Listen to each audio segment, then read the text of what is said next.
Bedtime stories for adults. If, like me, some of your fondest memories are of being tucked in and hearing a favorite story as you drifted off to sleep, you'll love this channel. Here, you'll find gentle bedtime readings of my own books, narrated by my assistant May, in a soft, soothing voice designed to help you relax. No jarring sound effects, no sudden noises, just calm, feel good stories to ease you into sleep. If you enjoy these stories and would like to support the channel, you can also find all of my books available on Amazon.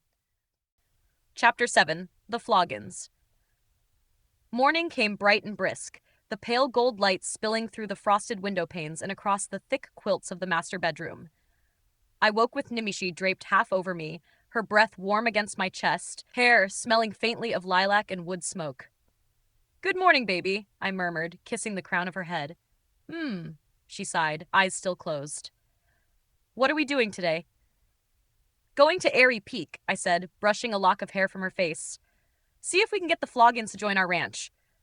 That woke her. She bolted upright, grinning. "The Mist Rider," she gasped. I laughed. "A bath and full dress, sweetness," I said, swinging my legs out of bed and tugging on a pair of pants.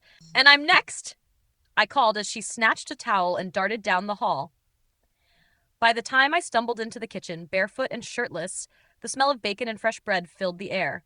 Mom, Sweet Beth herself, was already at the stove, flipping pancakes like a general commanding a breakfast battalion. "Morning, Ma," I said, kissing her cheek. "Ye no be coming to me table dressed like that," she said, eyes narrowing as she looked me up and down. "No, Ma, just a coffee and an ale. I'm waiting for the bath," I said, pouring both before she could scold me again. She turned, set down a heavy platter of bacon in front of me, and rubbed the top of my head. "Donnie, ye be needing a haircut," she said. "How fast can you do it?" I asked between bites. "I need to get going today." "I'll be getting me scissors," she said, marching off toward the pantry. While she was gone, I gulped down my ale, sipped my coffee, and swiped a few more strips of bacon before she caught me. When she returned, she had her old barber's apron draped over one arm and scissors gleaming in the other. "Over here, lad. Ye no be getting hair in me food." I obeyed, sitting by the door as she tossed the apron around me with all the precision of a battle mage. Just then, Dad came in, still buttoning his shirt. "I'm next, Sweet Beth, if you don't mind," he said, pouring himself a mug of coffee. "I'm next for the bath, Dad. I called it," I said. He raised his mug in surrender. "Fair enough, son." Irene and Ernie appeared next, rubbing sleep from their eyes. "Oh, Sweet Beth, can you fit me in too?" Ernie asked. "I have to go back to the academy tomorrow. Would be nice to go with a new haircut." "I'm next," Dad barked, only half joking. Mom laughed. "Looks like I'll be cutting hair all morning then. Irene, love, turn off the eggs and check the ovens, aye?" From down the hall came Nimishi's voice. "I'm done." "The bathroom is mine next, everyone," I shouted. "All right, boy, ye be done," Mom said, whisking the apron from around my neck. "Johnny, you're next. And Ernie, would you run to the hunter's cabin and get the boys in here for a haircut?" Ernie called back, "Dawn, does a cadet outrank a lieutenant?" "Today it does. Now go." I hollered as I disappeared into the bathroom. A few minutes later, Ernie returned with the 3 lieutenants in tow, all dressed and looking far too awake for their own good. Marks held a plate piled high with scrambled eggs. "Mrs. Zart, try these. Joey made them." Mom raised an eyebrow, took a forkful, and tasted carefully. "Joey, ye be sneakin' into me greenhouse. I be tastin' dill." "No, Mrs. Zart," Joey said quickly, smiling. "Brought my own, but I did take a few eggs from the henhouse. Sarge never said anything about that." From down the hall, I yelled, "I'm out! And Joey, you're gonna get your ass whooped!" Nimishi swept into the kitchen just then, dressed in her formal blues, her hair still damp but perfectly combed. She poured herself a coffee and looked radiant. "Uck, would ye look at her?" Mom said, finishing Captain Zart's haircut. "Where are you going looking so fine?" "Ernie, go dry your head. Too wet to cut," Mom ordered without missing a beat. Nimishi smiled. "I'm going to meet a king today, Ma," she said, kissing her cheek, then turned and kissed Dad as well. "Morning, Dad." Dad grinned through a mouthful of pancake. "Morning, Lieutenant." Just then, the door swung open again and Lepro and Lola stepped in, shaking off the snow. "Is coffee ready?" Lepro asked, hopefully. Everyone pointed toward the stove at once. The kitchen buzzed with noise and warmth. The hiss of bacon, the hum of chatter, the smell of coffee and toast mingling with soap and shaving cream. Mom's scissors snipped in rhythm, Dad poured refills, Joey whistled nervously, and laughter spilled through the rafters like sunlight. Outside, through the window, the day was just beginning. Thin white clouds sliding over the mountains, smoke curling from chimneys, the steady thump of hammers from Max's crew already back at work. Inside, though, the heart of the ranch beat here, around this kitchen table. Family, friends, and soldiers, all mixed into one long, noisy morning. After haircuts all around, and one of Sweet Beth's legendary breakfasts, the smell of bacon and coffee still lingered in the air as Lepro hurried out to fetch the airship. Moments later, the deep hum of engines rolled across the valley. Windows rattled as the great vessel descended, its shimmering outline parting the morning mist. The mist faded as Lepro brought her down in a slow, graceful arc and parked her right in the front yard. Gangplank extended, engines purring low. Just as he tied her off, Cindy went skipping to the barn to wake Chili. From inside came a long, low yawn and the heavy thump, thump, thump of enormous paws. Chili lumbered out into the cold air, shaking frost from his white fur, the blue collar around his neck gleaming like polished sapphire. Cindy trailed behind him, brushing straw from her hair. We all came running out of the house, Namishi and I toward the Mist Rider, the others scattering to their daily work. Cindy and Chili ambled up beside us. "Chili," I said, rubbing his nose, "want to come meet some old friends?" The big bear gave a soft, rumbling grunt and nodded, climbing the gangplank with surprising grace for his size. Cindy stood with her hands on her hips. "Great! Now what am I going to do today?" Namishi knelt beside her, smiling. "You go find your daddy. Tell him Aunt Namishi left you in charge. Get him and one of the lieutenants to carry your treehouse kit to the Dreamer's Tree and start planning it. Maybe ask your mom to come too." Cindy's face lit up. "Yes, ma'am," she said, saluting like a proper cadet before darting off toward the workshop, her little boots crunching through the snow. "Lepro, come give me a hand with this," I said, nodding to the heavy projector cannon mounted near the side rail. We worked together, grunting and pushing until we'd moved it to the ship's bow. "This way," I said, "you'll just have to keep her straight. No more banking and rolling to get a clear shot." Lepro wiped his hands on his overalls. "Aye, good call, Sarge. It'll ride the line truer this way." "Everyone aboard?" I called, glancing over my shoulder. Head count. Lepro at the helm, Namishi checking the straps on the control levers, Chili lumbering into the rear deck, La curling his claws around a crate for balance. "All right, raise the gangplank," I ordered. "Lepro, turn off the mist. We're going invisible." The airship's engines deepened to a low hum, and a shimmer rolled across her hull like a ripple over water. Within seconds, the ship was gone. Nothing left but a faint outline in the air and the crunch of boots on the deck. "Lepro, let me know when we're at 150 above ground," I said, standing by the cannon. He squinted at the dial. 130, 140, 145, 150, Sarge!" I nodded, focused, and placed my hand on the cannon's runic housing. "Think it, see it, make it real," I reminded myself. The courtyard of Stormwind Palace, airy peak, filled my mind. The marble spires, the blue banners fluttering, the wide open square of the royal courtyard. A sound like tearing silk split the air. A glowing blue porthole erupted before us, projecting outward into the sky like a mirror made of light. "Go!" I shouted. Lepro threw the throttle forward, and the Mist Rider lunged ahead. The world around us folded, blurred, and in the blink of an eye, we were there. "Cut the engines!" I barked. Lepro's hands flew over the levers, and the hum dropped to a soft whine. "Bringing her down slow and silent," he said. The ship descended, snow swirling up beneath us until we touched down with the gentlest thud imaginable.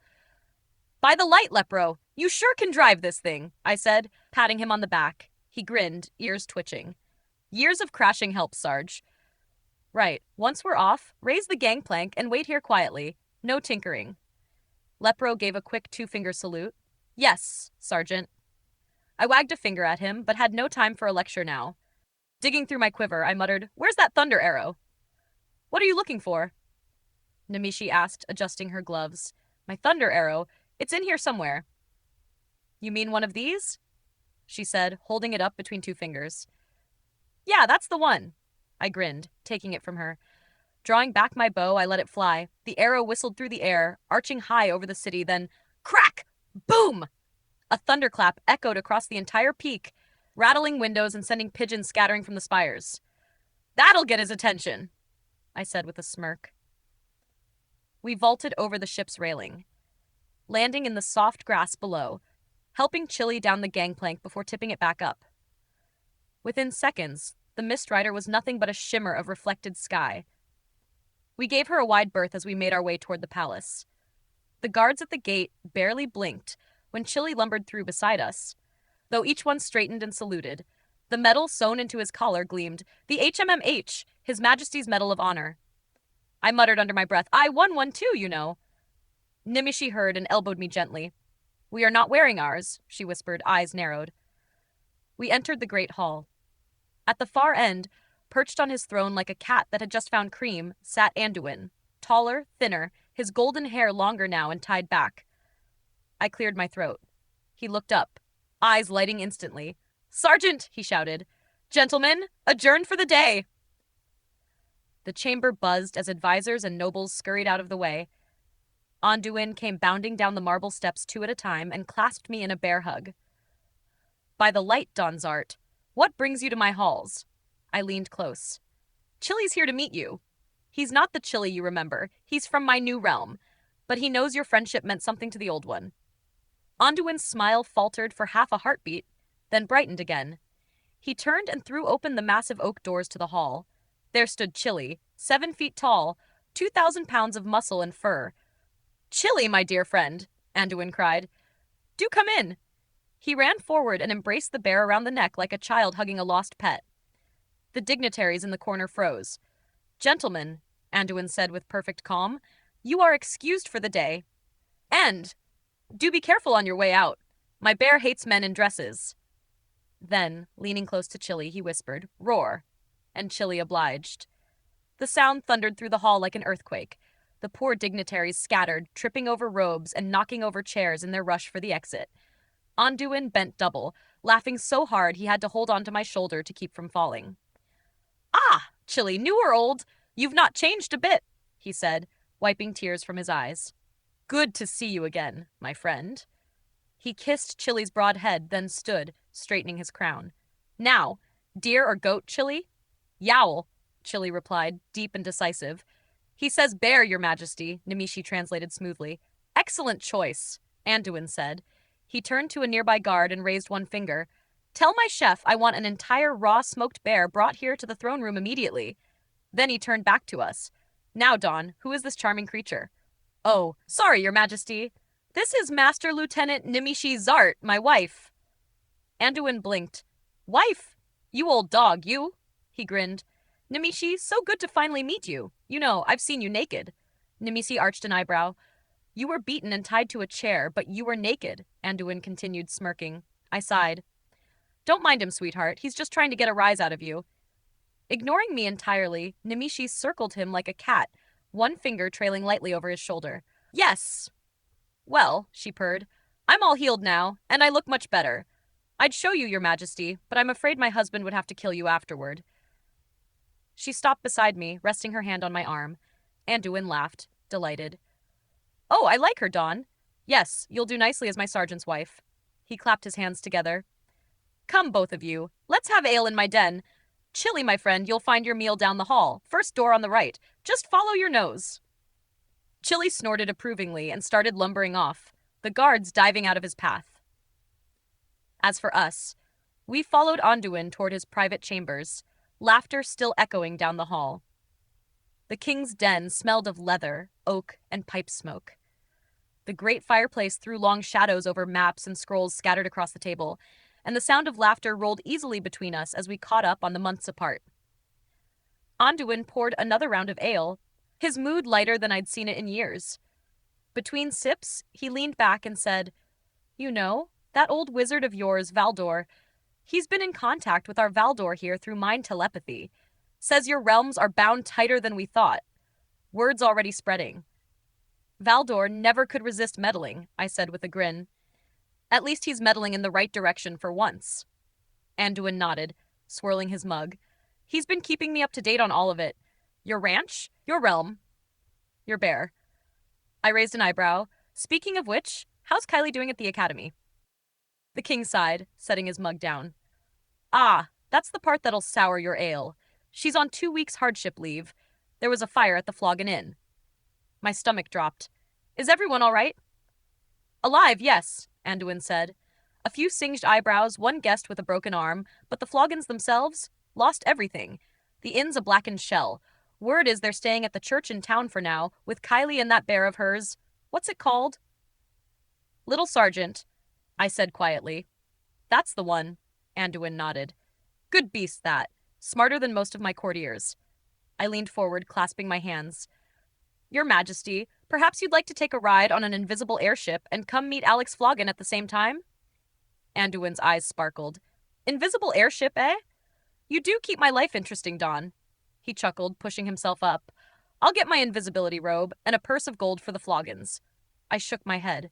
No need for gold, Your Majesty. I've got a much better offer if you approve. He tilted his head, curious. Then let's hear it on the way, Sergeant. I stood, grinning. Aye, sir. Chili! We're going! A thunder of paws echoed down the hall, followed by the distinct slurp of an enormous tongue. Chili appeared in the doorway, licking his muzzle clean, bits of smoked bear still clinging to his fur. By the light, bear, I muttered. You're worse than my soldiers at breakfast. Anduin's voice floated from thin air. I'm ready now, Sergeant. Lead on. I chuckled under my breath. All 4 of us, then. Move out. We made our way down the grand marble hall toward the courtyard, Nemishi at my side, Anduin invisible somewhere behind us, Chili padding along, tail swishing like a banner. Hiff, came a low rumble from Chili. Without turning, Nemishi said just loud enough for us to hear, he wants to know why His Majesty is invisible. Blast that nose of yours. Chili, came Anduin's disembodied voice.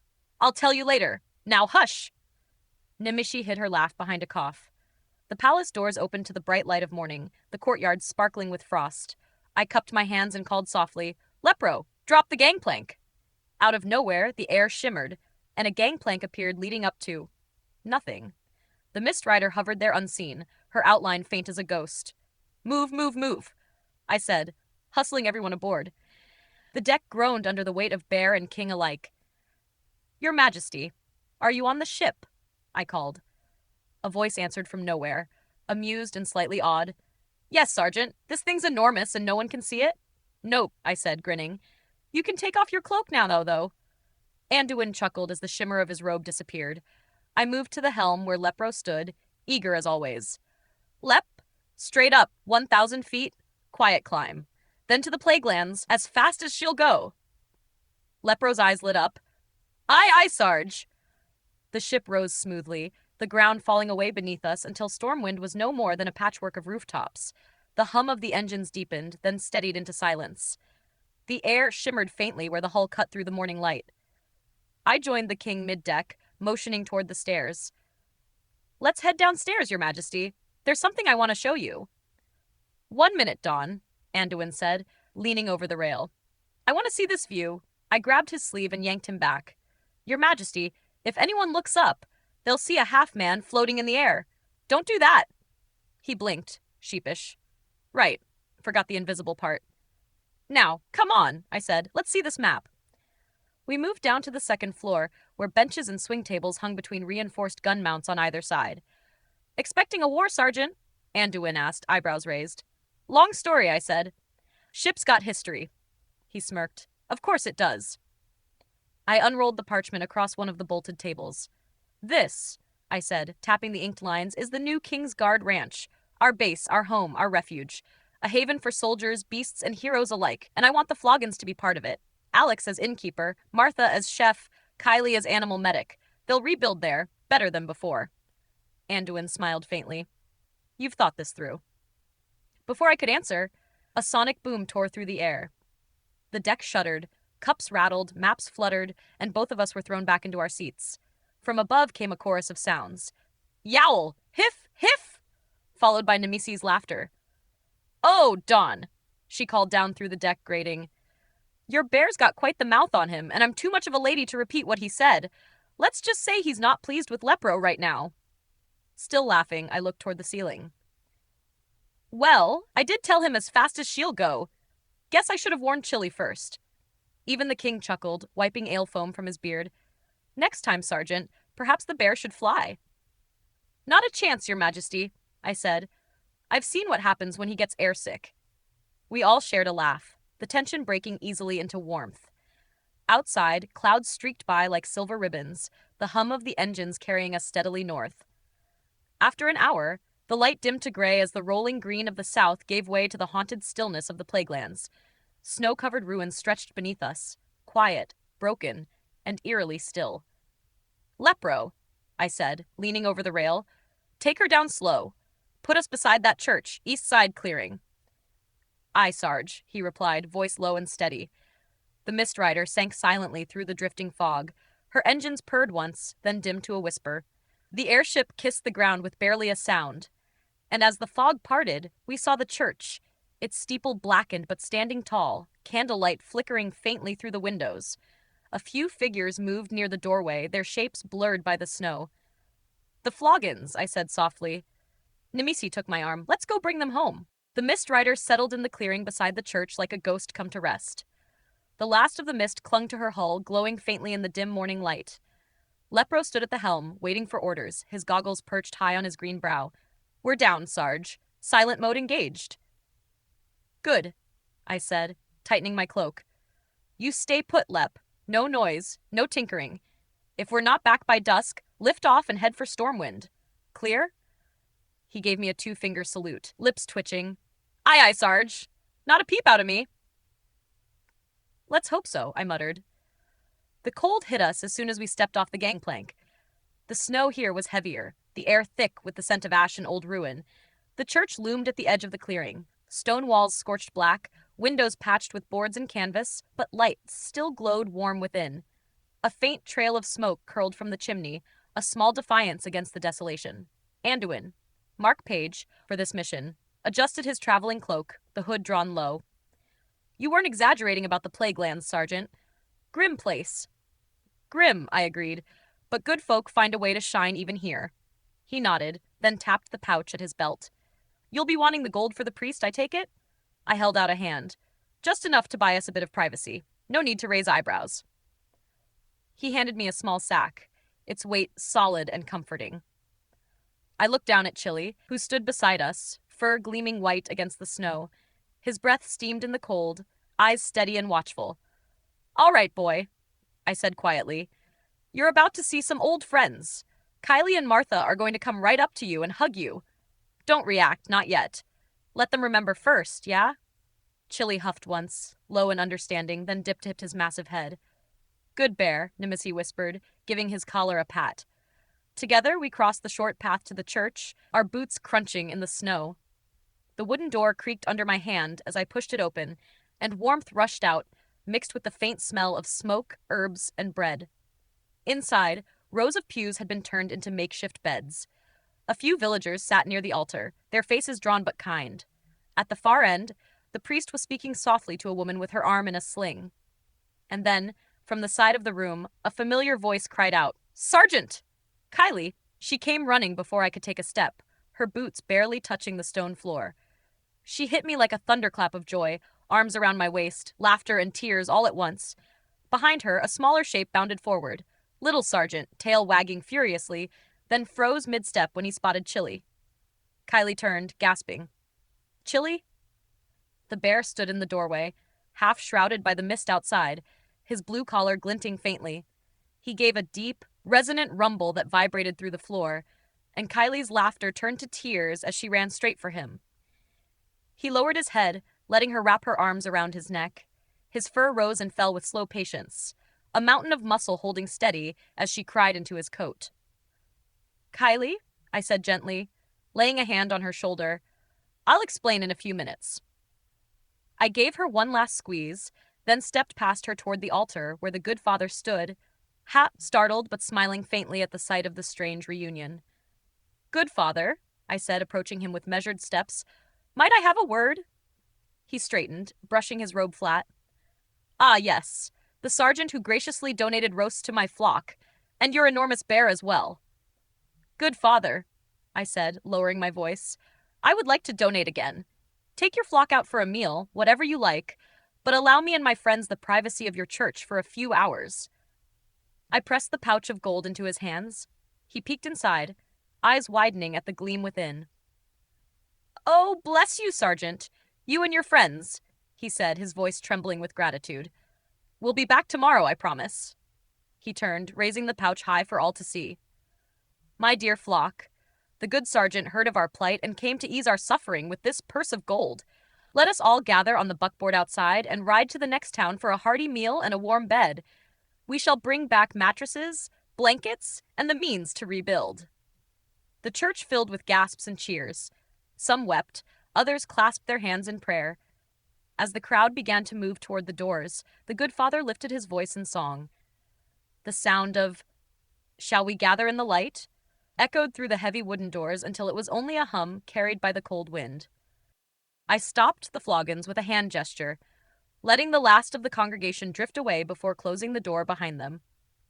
The church grew quiet again, its only sound the crackle of the small fire burning in the hearth. Alex, my heart nearly sank when I heard of your fire. So glad you and Martha are okay, I said, shaking his hand firmly before pulling Martha in for a hug. Her eyes were tired, but there was a spark in them still. Come on, I've got people who want to meet you. We walked together toward the front of the church, where Nemesis and Anduin stood waiting with Chili resting like a pale mountain beside them. The flickering light from the hearth danced across the king's cloak, and in a slow, deliberate gesture, Anduin reached up and pulled down his hood. Kylie gasped, straightened, and snapped to attention instinctively. Relax, cadet, Anduin said with a smile. I'm here as a friend, not the king. His tone was warm, not regal, and it seemed to lift the tension from the air. I smiled, motioning to each in turn. Anduin, Nimishi, may I present Alex and Martha Flogan? Anduin stepped forward, extending his hand. Look, Sergeant, I'm shaking the hand of the only man to ever fire a cannon shot at my palace, he said with a booming laugh. Alex chuckled, bowing his head. My father told me bedtime stories of you, sir, and here you are in the flesh. I'm equally as proud to meet you, Your Majesty, Flogan said. His tone was respectful, but there was warmth behind it, a craftsman's pride meeting a king's grace. While the men spoke, Martha approached Chili. Her steps were careful but sure. You are not my Chili, she said softly, but I am glad the sergeant saved you from your hell. Chili tilted his massive head, blinked slowly, and with a rumbling sound like amusement, extended his huge blue tongue and licked her cheek. Martha laughed aloud as she wiped her face, and Nemisi chuckled behind her. He likes you, Nemisi said, folding her arms. He doesn't lick just anyone. Martha turned to her. And you are the fabled Nemisi, I take it? Yes, ma'am, Nemisi replied with a graceful nod. You know, Martha said with a smirk, that boy loves you so much he wouldn't eat proper for weeks. Nemisi smiled back. I love my husband as much, Martha. Husband, Sergeant, you married this girl and no invite for me and Mr. Flogan? She teased, hands on her hips. It wasn't in this realm, Martha. I'm sorry, I said with a guilty grin. Please, everyone, sit down, I said then, motioning to the front pews. I've got a very long story to tell, with a happy ending for you, Flogan, Kylie, and little Sergeant, if you all agree. They sat close together, the firelight catching the gold trim on Nemishi's sleeve as I told the tale. Of realm shifters and lost worlds, of rescuing Nimishi, of the new King's Guard Ranch and Anduin's counterpart in another realm. I told them of the work ahead, the safety, the home waiting for them, of roles they could fill if they chose. Alex as innkeeper, Martha as master chef at the Grand Hotel, and Kylie tending the injured beasts of the guard. When I finished, the church was quiet but for the soft crackle of the fire. It was Alex who spoke first. Martha, a 20-room Grand Hotel. Think of all those lads around your table. You always wanted a big family, he said, his voice low and full of wonder. Kylie's eyes were bright. Mom, you could help me with injured King's Guard animals. It's a dream for all of us. Martha smiled at them both, then turned to me, her face serious. And you say we won't know anyone there? Oh no, I said, kneeling down in front of her. You'll probably know a few faces, but they may not know you. Friends here may not be friends there. And I'm afraid I'm going to have to ask you to stay out of the Plaguelands and change the spelling of your last name. We can't have you meeting your counter selves in the new realm. I held her gaze. Let me do for you what you did for me. Let us be family. Anduin rose from the pew behind us, his face lit by the amber firelight. And I'm afraid we'll have to burn down this church to cover your deaths, he said quietly. But all of you will have military funerals with honors. I'll send a team of builders up here by tomorrow to rebuild this whole town and gold enough for every villager to live comfortably until it's done. But you all will be dead here. So even if there was a way to come back to this realm, you couldn't. I'm sorry, Sergeant, but they had to know. He sat again, the weight of command and compassion mingling in his voice. I looked at Martha. You made me feel so welcomed, like family. Let me do the same for you and yours. I offered my hand. She hesitated, then looked toward Anduin. And you'll rebuild the church? Anduin smiled, standing once more. Twice as big, with a huge bell you can hear clear across the plaguelands. Martha took my hand, tears welling in her eyes. The moment broke into laughter and hugs all around. Even Chili gave a soft rumble that sounded suspiciously like approval. We boarded the Mistrider together, the Floggins clutching what little they had left. Chili and little Sergeant curled up side by side near the gangplank. The church loomed dark behind us, empty now, save for echoes and the faint scent of hope. With no one left to see, I took a single fire arrow from my quiver and touched it to the ship's lantern flame. The cloth caught, glowing orange. For closure, I murmured. I drew back the string, aimed at the upper eaves, and loosed it. The arrow hissed through the cold air and struck true. Flames climbed quickly, licking the rafters, casting a soft glow that reflected in the mist. No cries rose, no chaos followed, only the sound of fire purifying the past. Anduin stood beside me on the deck, the flicker of the blaze lighting the edges of his cloak. A fitting end, he said softly. A new beginning, I corrected, watching the smoke spiral upward. The Mistrider rose into the air, silent and invisible once more. We turned toward Stormwind. The night wind caught the sails as the burning church fell away beneath us, glowing like an ember in the dark. We touched down at dawn in the royal courtyard. Anduin, king again now, not Mark Page, tightened his cloak and turned to me. Thank you, Sergeant. You've done more than duty requires.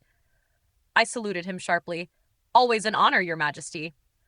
He smiled and clasped my arm. You do the realm proud. Then he stepped away and vanished through the palace gates. Nemissi watched him go, her hand warm in mine. He'll miss you, she said. He's got a realm to run, I replied. We've got one to build. The flight back to the ranch was calm. Chili watched the sunrise from the deck, his fur catching the first gold of morning. Little Sergeant dozed beside him. Martha and Alex sat wrapped together under a blanket, whispering, while Kylie leaned against Nemissi, talking quietly about the new stables and the animals she'd soon help care for. When the Mistrider descended through the mist and the King's Guard Ranch came into view, the world seemed to exhale. Snow sparkled across the fields. Max and his crew were already up, hammering at the cottage frames. Smoke curled lazily from the main house chimney. Lepro brought us in smooth as silk, the ship gliding to rest in the front yard. I stepped down first, boots sinking into the snow. Chili followed, stretching, his breath a cloud in the cold. The ranch was alive again. I turned to the Floggins as they stepped onto their new soil. Welcome home, I said quietly. Martha smiled through her tears. It's beautiful, Sergeant. Call me Dawn, I said, grinning. Your family now? The morning sun broke over the hills, bathing the ranch in light. A new day, a new beginning, and a new family to share it with. Chapter 8. After the floggings were introduced to everyone, and nearly buried under the mountain of new names and warm welcomes, we all filed into the main house for what Bethan called a late breakfast, though by the spread, it could have fed a regiment. Outside, Chili lumbered off with little Sergeant in tow, the massive white bear showing the young black grizzly his new boundaries and the best hunting and fishing spots on the ranch. From the sound of occasional snorts and splashes in the distance, the two were getting along just fine. I lingered behind at the airship with Namishi, watching everyone else disappear inside. Slipping an arm around her waist, I whispered in her ear, "Finally, a moment alone." She turned, eyes glinting, and smiled that knowing smile. "A dangerous thing to say around me, Sergeant." Then she kissed me hard, the kind that made the rest of the world vanish for a heartbeat. That moment didn't last long.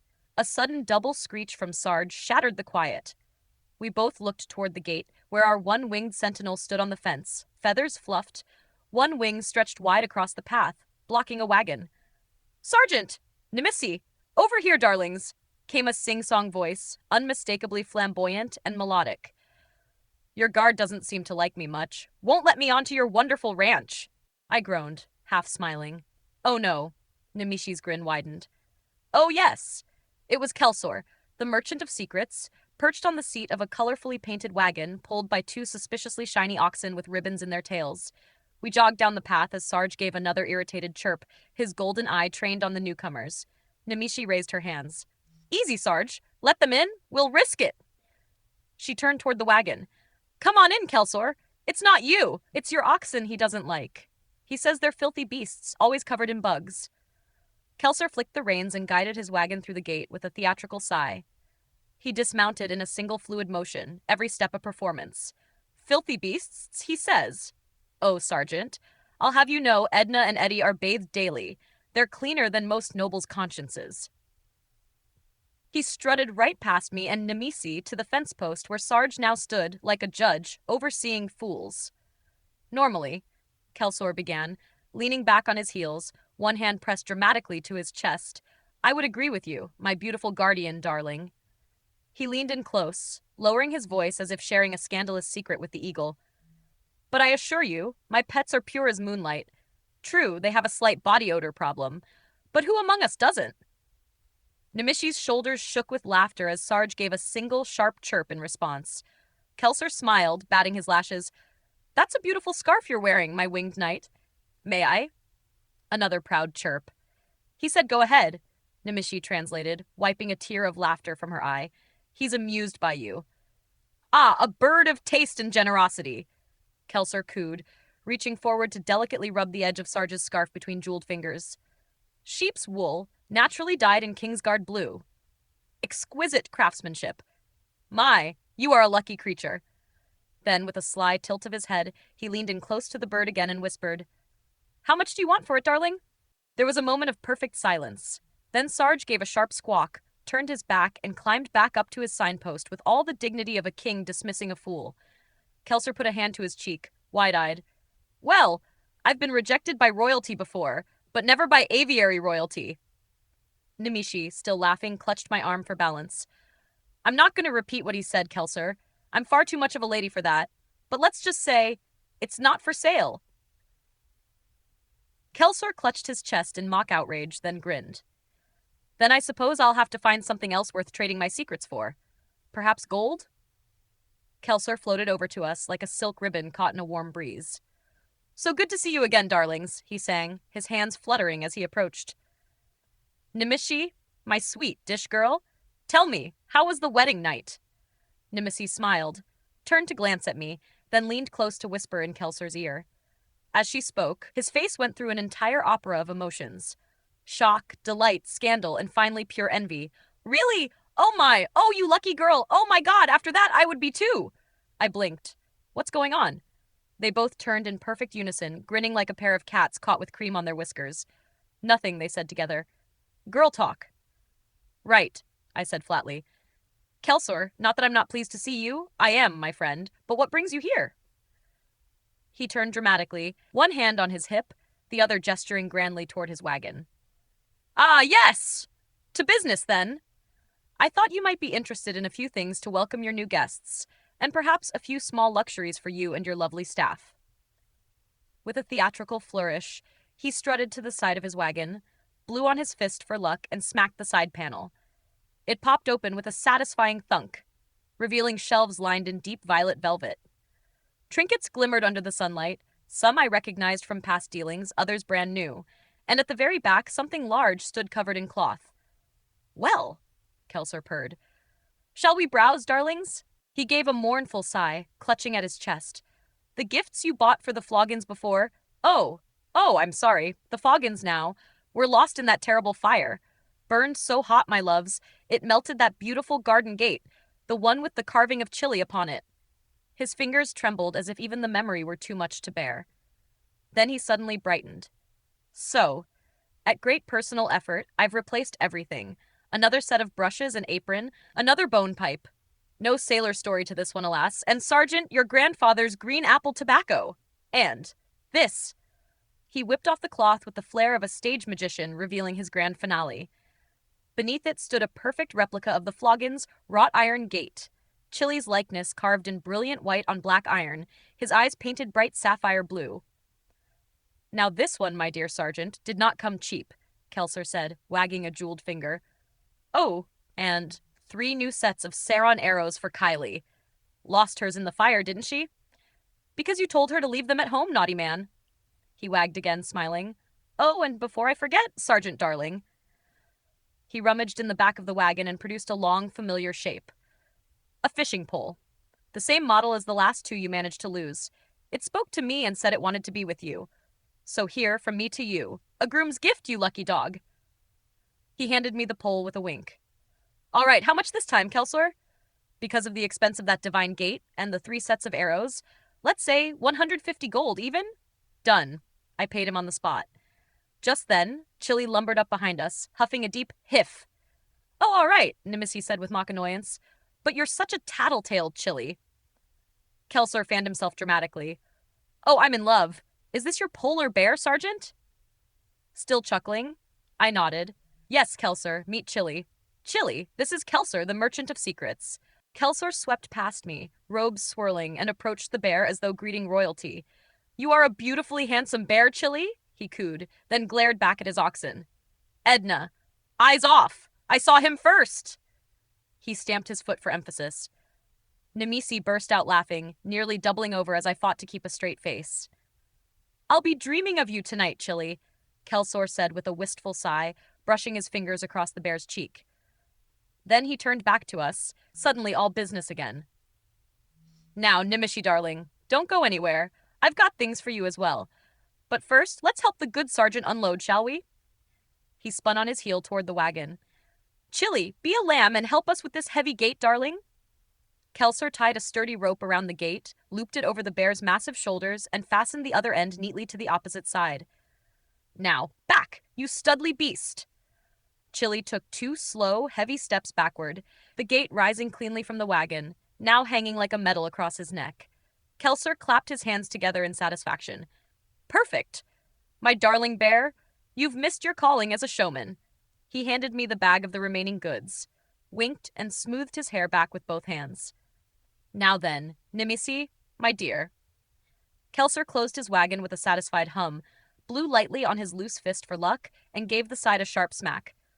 With a click and a soft shimmer of runes, the panel swung open again, revealing an entirely new inventory gleaming on the same velvet shelves. Inside sat a Goblin Masterclass Tinker's Kit, a City in the Sky garden kit, and 4 hanging pendants shaped like wolf heads with feathered wings sprouting from their sides. Now, Nimisi, my sweet, Kelser began, voice slipping into a merchant's purr. The Goblin Masterclass Tinker's Kit. Barely used, practically new. I acquired it from a goblin trader who was getting a little too handsy. He lifted his left hand to his chest and, with a faint metallic whisper, drew a jeweled dagger from his sleeve just far enough to catch the light, then slid it back with a grin of wicked satisfaction. The poor dear. Someone slit his throat, he said, Vlad smiling with unholy delight. But this, he continued, turning to the pink leather case beside it, this I got personally from the City in the Sky. He opened the case, revealing rows of glass jars and crystal flasks filled with softly glowing seeds and powders, pulsing like tiny stars. Here, my loves, is a collection of every magical plant on Azeroth. Fruits, vegetables, herbs, and roots, a gardener's and potion maker's dream. There are only 9 or 10 like it in the world. He turned his palm upward, inspecting his nails. Of course, I could never use it. I'd have to get these lovely hands dirty, and we simply couldn't have that. He grinned. I'll let you have both for 50 gold. Before I could say anything, Namishi reached up and took one of the pendants, running her fingers over the intricate carving. What are these, Kelshi asked. Kelser's expression darkened slightly, lips curling in distaste. A bad investment, I'm afraid, darling. Likeness at wolfhawks. Magical flying mounts. Quite powerful, but they're hideously blue. No one wants a blue wolfhawk. He glided toward Nimishi, plucked the pendant gently from her hand, and rubbed his thumb across the silver. In an instant, a sky blue wolf appeared before us. Ethereal, its fur rippling like mist, feathers sprouting along its legs. Its eyes glowed like ice. Before anyone could react, I lunged forward, wrapping my arms around both Nemesis and Kelsor and dragging them back toward the wagon. Just as I did, Chili thundered up, leaping into the spot where the illusion stood. He snarled, claws digging furiously, ripping a 2-foot crater into the dirt before realizing the creature wasn't real.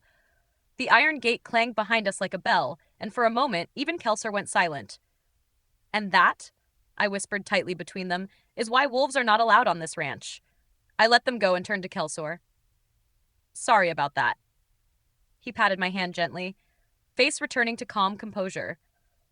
Quite all right, Sergeant, he said, then drifted gracefully toward Chili, who stood panting and confused. Oh, who hurt you, you poor boy? Kelsor crooned, cupping Chili's massive head between his jeweled fingers. Nimishi, darling, I'm counting on you to get to the bottom of this and help this magnificent beast. He glided back toward her, wagging his finger in mock scolding. And speaking of beasts, if you two are looking for work and travel mounts for this fine ranch, I do have one more thing to show you. With a dramatic twirl, he whisked to the back of his wagon and began rummaging through it, singing off-key to himself. I've got a lovely pair of coconuts. Clatter. Clang. Ah! He emerged triumphantly, holding a large black briefcase. Opening it with flair, he revealed 20 brown pendants shaped like moose heads, each adorned with gleaming antlers that shimmered faintly with enchantment. Flying moose mounts, my loves. The only ones in the world. Large, strong, a bit mischievous. Another bad investment, I'm afraid, he said with a delicate sigh. Nemishi's eyes lit up. Dawn, they'd be perfect for heavy lifting and forest work. You could give one to each employee. Ranch transport patrols everything. They'd be flying representatives of the King's Guard Ranch. I rubbed my chin, thinking. How much, Kelsor? For one, he asked, already smirking. No, the whole case. Oh, I couldn't let it go for less than, say, 50 gold? Done, I said without hesitation, handing him the coins. He grinned, snapped the case shut, and whispered something in a language I didn't recognize. Then he tapped it twice. A soft blue light flashed inside the case, humming faintly. There, he said smoothly. An extra gift. I do hope you'll like it. He turned to Nemesis. Now, darling, did you want those kits? Yes, I do, Kelsor, but I'm not Dawn. I'll give you 25 gold for both. She folded her arms, smiling slyly. Kelsor pouted, tapping his chin. Then, with a long, dramatic sigh and an open palm turned aside, said, 30. Final offer. Done. Nemishi handed him the coins, bouncing on her heels as he accepted them. Ugh, bargaining women, Kelsor said playfully, pretending to faint as he helped her unload the kits. Then, with the grace of a dancer, he stepped up onto his wagon, smoothing his hair and settling himself on the seat. Well, darlings, good luck with the ranch. Chili, darling, think of me when the moon is high. He blew a kiss toward the bear, turned his cart around, and flicked the reins.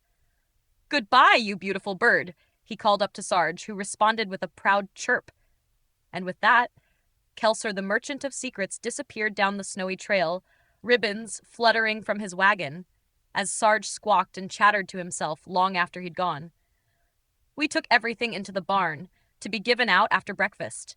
The smell of hay and cool morning air mixed with the faint scent of Kelsor's perfume still hanging from the crates, sandalwood and mischief.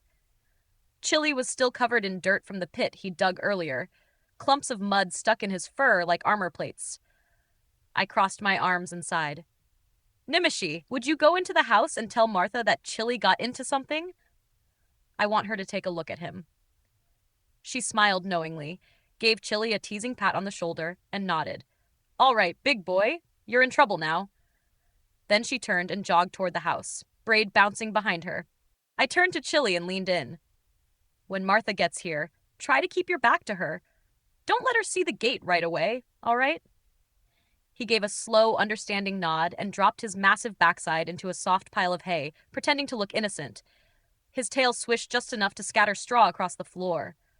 A few minutes later, the sound of hurried footsteps came from outside. Then Martha's familiar, commanding voice. You filthy bear! What did you get into now? Yowl! Came the low, guilty sound from Chili. I whispered from the shadows. All right, here she comes on your left. Martha marched into the barn, hands on her hips, eyes blazing, every inch the matron she'd always been. You turn around this instant, she demanded, tapping her foot.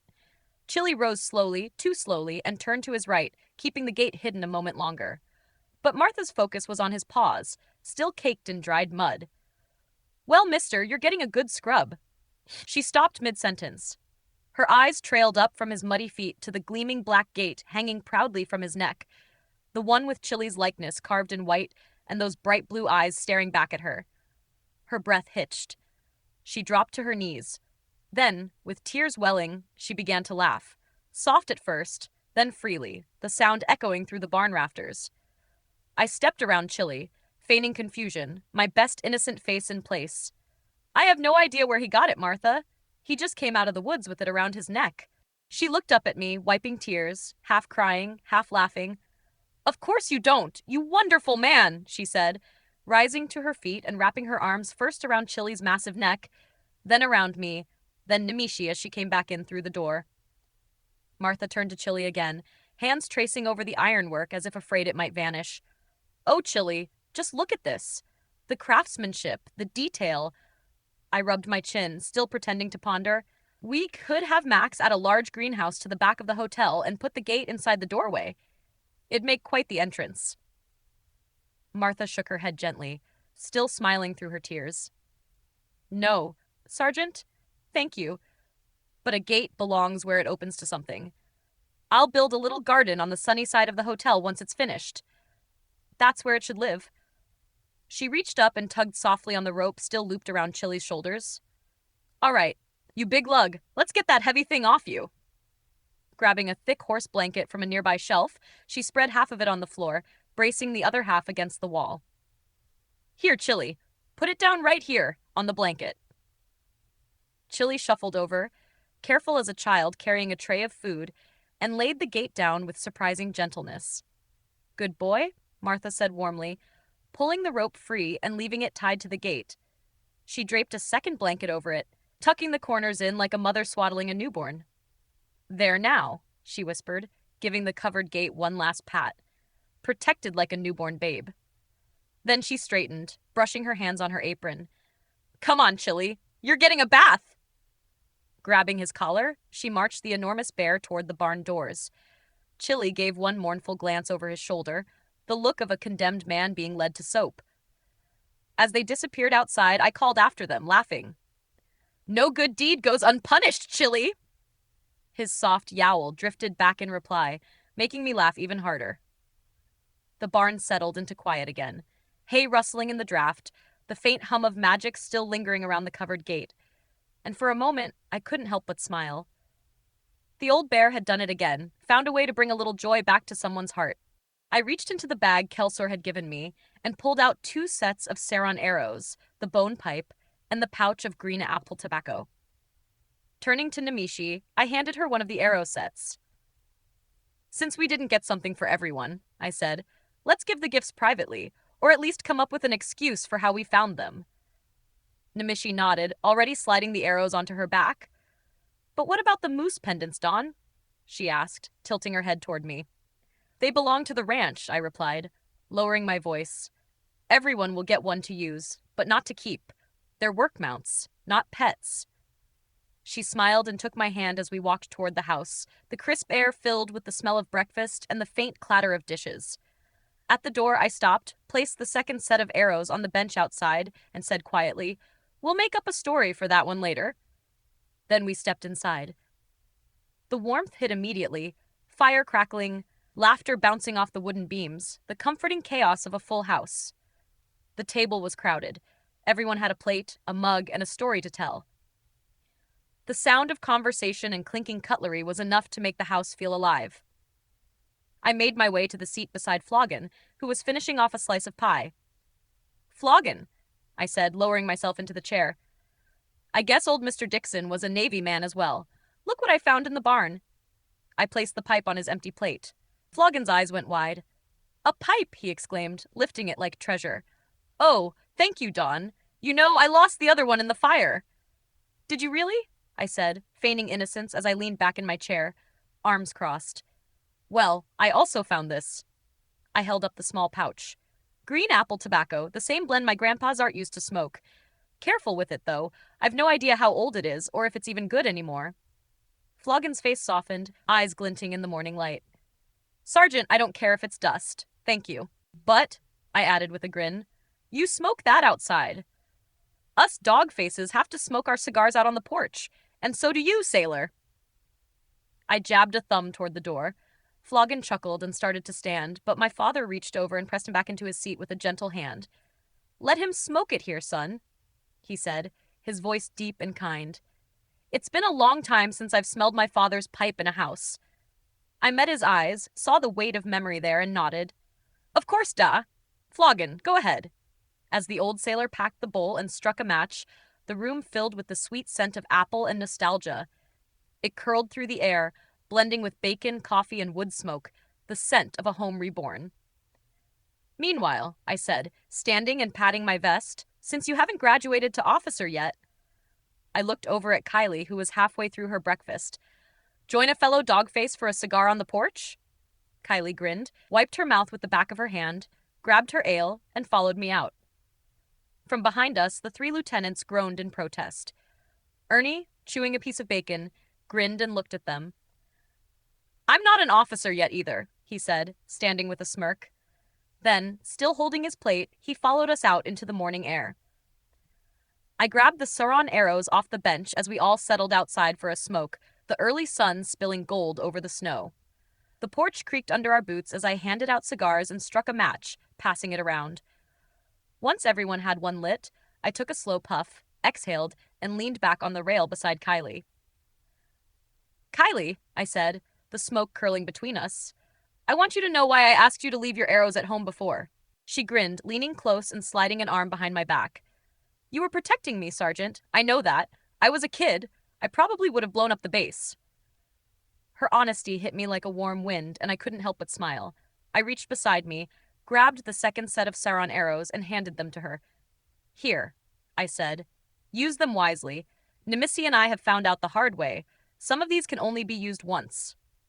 Ernie choked on his cigar smoke. No joke, Kylie, he said, tapping ash into the snow. Sarge here blew up the entire Undercity with just 2 of those things, and netted and held chili to boot. Kylie's eyes widened as she tucked the arrows carefully beneath the bench, then gave me a sideways glance full of pride. Thank you, Sergeant, she said softly. I nodded. Well, my fault you lost the first set, so I replaced them. Oh, not your fault at all, Sergeant, she replied. A guest too cheap to pay the 5 silver mom charges for her stew tried cooking in their room and fell asleep. I raised an eyebrow. Oh, is that how it happened? Yep, she said, taking another puff of her cigar. They found the crispy critter fused to his bed springs. Ernie let out a snort and elbowed her. Good one. There's a lesson in there somewhere about being cheap, I said with a grin. One you'll never have to learn, Sergeant, Kylie teased. You've always been generous. She flicked ash over the railing, and I smiled, puffing quietly before saying, You know, Kylie, Ernie, I'll tell you something my father always told me. They both leaned in slightly, cigars glowing in the crisp air. If a man loves what he does, then he never works a day in his life, I said, looking out over the snow-dusted yard. And since I love what I do and get paid for it, I look at the money as a gift, not a salary. And gifts, I added, tapping my cigar against the railing, should be shared. The 3 of us sat in silence for a moment, smoke curling around us, the sound of the wind humming through the eaves. Then, without a word, I pressed the glowing tip of my cigar into the snow on the railing, watching the hiss of steam. I tossed the butt into the spot where the front garden would bloom come spring. Kylie and Ernie did the same. Ernie chuckled, blowing a small cloud into the morning air. Wouldn't it be something to see tobacco growing there, Sarge? I nodded slowly, smiling at the thought. Maybe it would, I said. Then I straightened, adjusted my coat, and added, Now cover your ears. The 2 of them glanced at each other, confused. I threw open the side door, filled my lungs, and bellowed, Let's go, people! We're burning daylight! Move! Line up in the front yard now! Move, move, move! Kylie and Ernie jumped a foot in the air and scrambled to their feet. I raised an eyebrow at them as they bolted across the yard, boots slipping in the snow, both laughing and cursing under their breath as they went. I jogged into the barn. boots thudding across the floorboards, and came back out carrying the black case Kelser had given me. I dropped it in the snow beside me, unlatched the brass clasps, and pulled one pendant free. Everyone was filtering out of the house now, still chewing the last of breakfast, voices rising in curious chatter. I took 2 steps back from the group, turned, and rubbed the moose head charm between my fingers. In an instant, light flared, and 3 feet in front of me, the air rippled like heat over sand. A massive moose took form, 7 feet at the shoulder, muscles rippling beneath a deep brown coat. Its antlers spread like branches of a winter tree, and across its back rested a bronze leather saddle with a thick blue blanket trimmed in gold that read, King's Guard Ranch. Oh, I muttered under my breath, grinning. So that's what Kelser added. Straightening, I turned back to the crowd.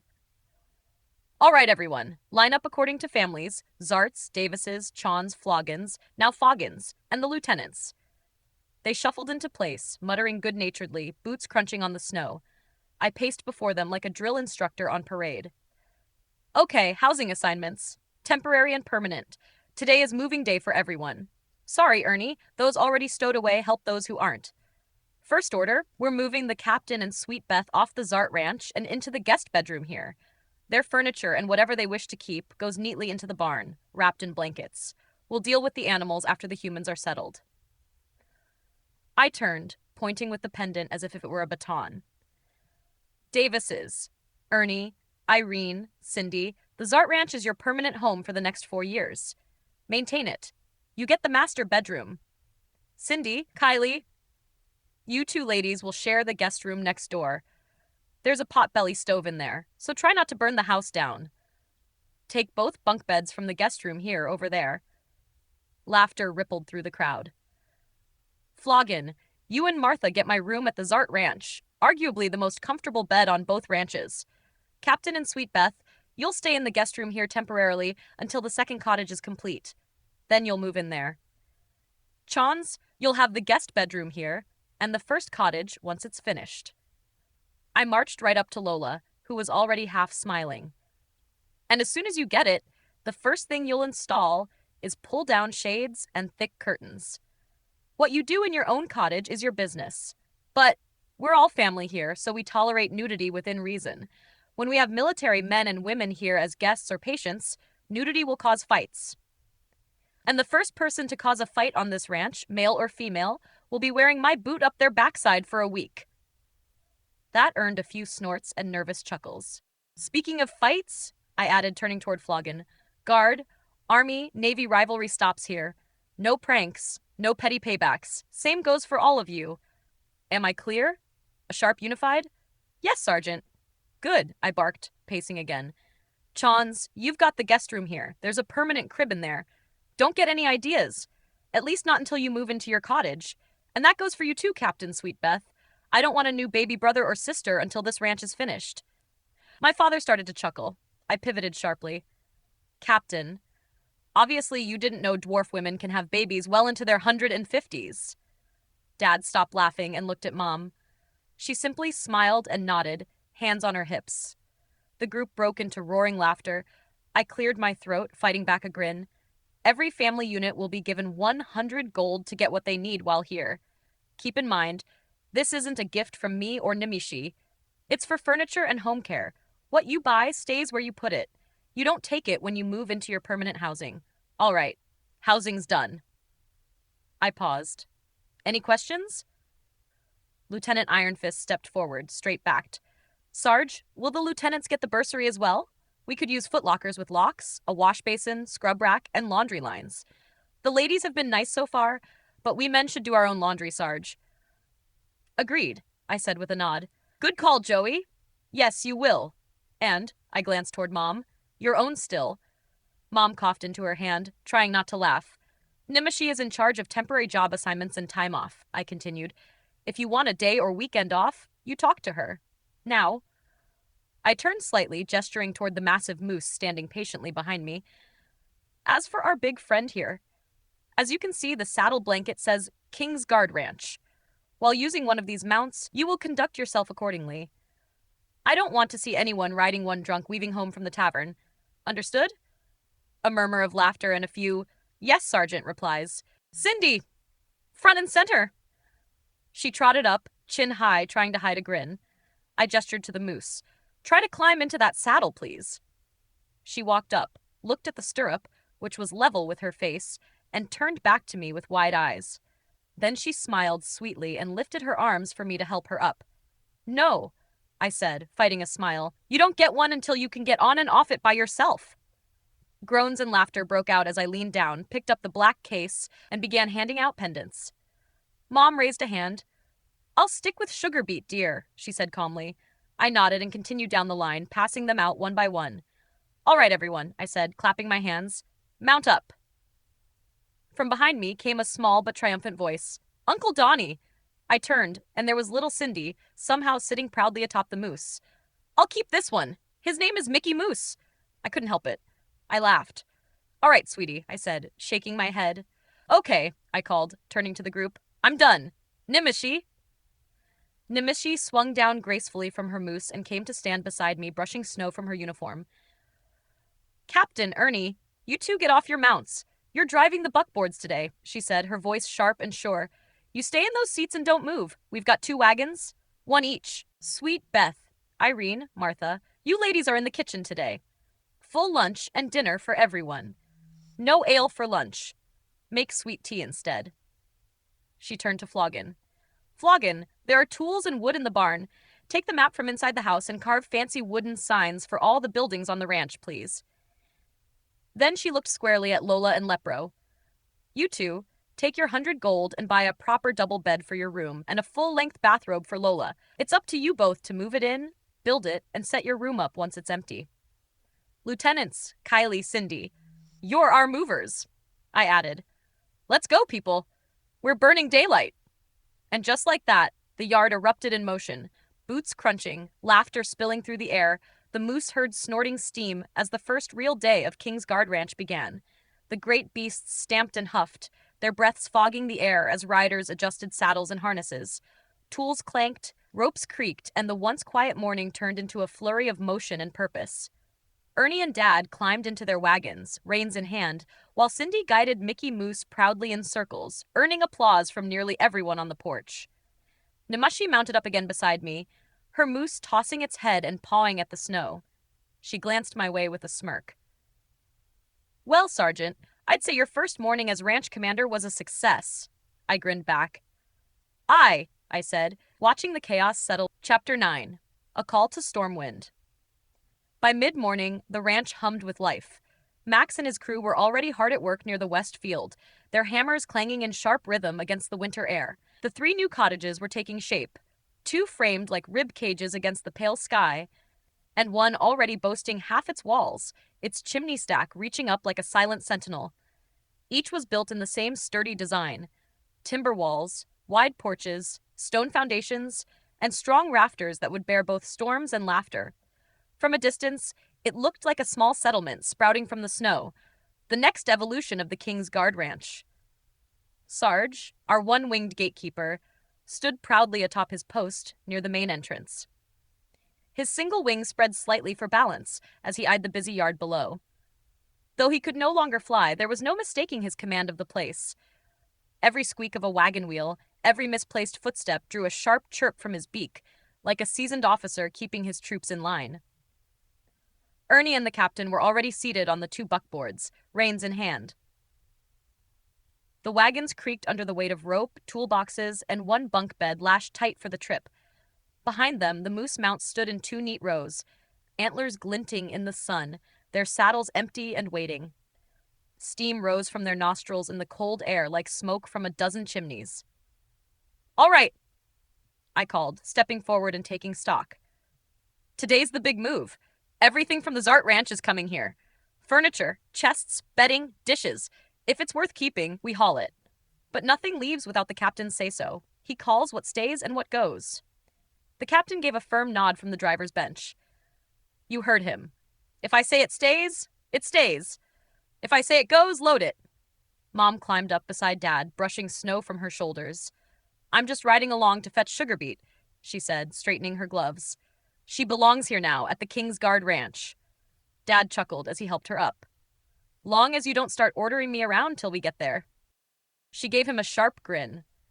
I've been giving you orders since before you could lift a hammer, Johnny's art. That brought laughter all around, even from the lieutenants who were too cold to show their teeth. All right, move out, I barked. The two buckboards creaked forward, and the moose herd followed behind, antlers swaying with each heavy step. The line of mounts and wagons wound through the snow-covered trail like a living caravan. The morning sun caught on the icy branches, scattering light like shards of glass as we rode. At the Zart Ranch, the air felt still, the kind of quiet that settles over a place that's waiting for change. The captain jumped down first, planting his boots in the snow and clapping his gloved hands together. All right, men and women, we start in the main house. Take only what's ours to move. Leave the animals and tools for later. I'll call what stays and what goes. Understood? A quick round of, yes, Captain, echoed through the yard. The team moved like clockwork. Kylie and Cindy took down pictures and shelves with cheerful business, while the lieutenants worked in pairs, carrying out trunks, dressers, and armoires. Ernie and the captain stayed with the buckboards, calling orders and making sure everything was tied down tight before the next load came out. Mom, meanwhile, slipped around to the back pasture. I watched her from the porch as she approached Sugarbeet, the old mare whinnying softly at her approach. A few gentle words, a rub behind the ear, and Sugarbeet let her climb right up. When Mom rode back, she was smiling. I'll meet you all back at the Kingsguard Ranch, she called, giving Sugarbeet a gentle tap with her heel. Yes, ma'am, I said with a grin, saluting as she rode off down the snowy trail, the horse's breath puffing in rhythm with the beat of her hooves. By late morning, the old Zart Ranch stood nearly empty. Bare walls, swept floors, beds, and a few pots, and the ghosts of 1,000 memories lingering in the corners. The moose were now fully loaded, every rack tied with ropes and leather straps holding furniture, rugs, and crates. The two buckboards groaned under their weight as we turned the convoy homeward. Back at the Kingsguard Ranch, the transformation was striking. Max's men had nearly finished walling the third cottage, the sound of hammers and saws mixing with the rhythmic clop of hooves as the caravan rolled in. Off to one side of the barn, Floggin was hard at work on his sawhorse. His pipe puffed steady curls of smoke, his knife moving with the sure, slow grace of a craftsman. The first finished sign leaned against a hay bale, varnish still drying. In clean, carved letters it read, "The Zart Ranch Annex of the Kingsguard Ranch." Beside it, other planks waited their turn. The Kingsguard Hospital, and numbered Cottage 1, Cottage 2, and Cottage 3. Fine work, Floggin, I said, pausing beside him. He didn't look up, just puffed once on his pipe and muttered, You can't rush beauty, Sergeant. Not rushing it, I said with a grin. Just making sure you're spelling Kingsguard right this time. That drew laughter from the workers, and even a snort from Chili, who was stretched out behind the barn, watching like a massive white supervisor. As the wagons rolled in, the yard came alive with sound. Voices calling out, chains clinking, the deep grunt of moose as their loads were unstrapped. Both buckboards sagged under the final weight of furniture and trunks, but no one seemed to mind. Martha's voice rang out from the porch, clear and strong over the noise. Lunch in 15 minutes. You've got that long to unload those wagons and moose before I feed the lot of you without plates. Ernie cracked the reins and laughed. You heard the lady! Let's move! The crew jumped to work. Within minutes, the yard was a dance of motion, men and women hauling, shouting, laughing, the clatter of wood and metal filling the air. Max's hammering echoed from the new cottages. Sarge's chirps kept rhythm from his post, the smell of fresh lumber, smoke, and sweat mixed with the crisp scent of snow. I stood with Nemesis, watching the scene unfold. The chaos had its beauty, the pulse of a place finally finding its stride. She slid her arm through mine and smiled. You've built yourself quite the army here, Sergeant. I chuckled, taking in the sight of it all. Our friends, our family, our new home taking shape before our eyes. Not an army, I said quietly. A legacy. And as the chimneys smoked and the sound of work echoed across the fields, I couldn't help but feel it. The calm before the call that would soon pull us back to Stormwind. Mom had gotten there before any of us, and had been in the kitchen ever since. The smell of venison and bread drifted all the way across the yard. When she popped her head out the side door, she caught sight of Ernie just as the boys were lifting the last dresser off the buckboard and hauling it toward the barn. "Ernie, hold that taxi!" she hollered. Before anyone could ask what she meant, Sweet Beth came barreling out the door, steam and chaos in tow. In one hand, she held a massive iron pot of venison stew, the lid clattering and steam rolling out in thick clouds. In the other arm, she carried a basket that looked like it was full of bowling balls made of bread, and under one arm, she'd somehow tucked an entire keg. A ladle was jammed into the pocket of her apron like a weapon. Ernie's jaw dropped. "Ma'am, you're gonna—" "Don't just stand there, boy! Get the tailgate down!" she barked, stomping toward the wagon. With a grunt and more balance than anyone thought possible, Sweet Beth plopped the stew pot onto the buckboard with a metallic thunk, set the bread basket beside it, hoisted the keg next to both, and climbed up like she was 20 years old again. "To the west field, Ernie! We be feedin' Max and his men, and this way we get ale with lunch, not sweet tea." That got a roar of laughter from the crew nearby. Ernie grinned from ear to ear, grabbed the reins, and gave the call to move. Even if it meant eating out in the cold, lunch with ale beat tea any day. The buckboard rolled slowly across the packed snow toward the west field, the smell of stew wafting behind it like a beacon. By the time they reached the cottages, hammers were already quieting. Sweet Beth stood tall on the back of the wagon, apron snapping in the wind, a general ready to rally her troops. "Oi! Lolly! Lolly!" she called out, cupping a hand to her mouth. "Come get a hot lunch and bring your cups and knives."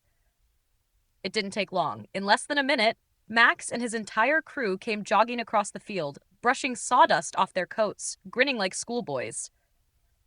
"Now, lads," Sweet Beth announced, "I be showing ye how to make a bread bowl proper." To the delight of every man there, she reached right into her blouse and pulled out her small boot knife, still tucked neatly where no thief would ever dare look. The men whooped and cheered, and Beth shot them a glare that could have frozen water. "Shut it, boys! Me husband'll kill the lot of ye!" The laughter died immediately, but grins stayed plastered on their faces. "Now," she went on, balancing the bread in her palm, "take your knife, hold it at a 45-degree angle, and cut round the top, nice and deep, 'bout 3 inches. Then twist and pull." With a dramatic twist, she popped the top of the bread loose and held up the hollowed round like a prize. Steam rolled up as she dropped in a ladle of stew. "There's your bowl," she shouted. "And that cone you pulled out, that's your dipper."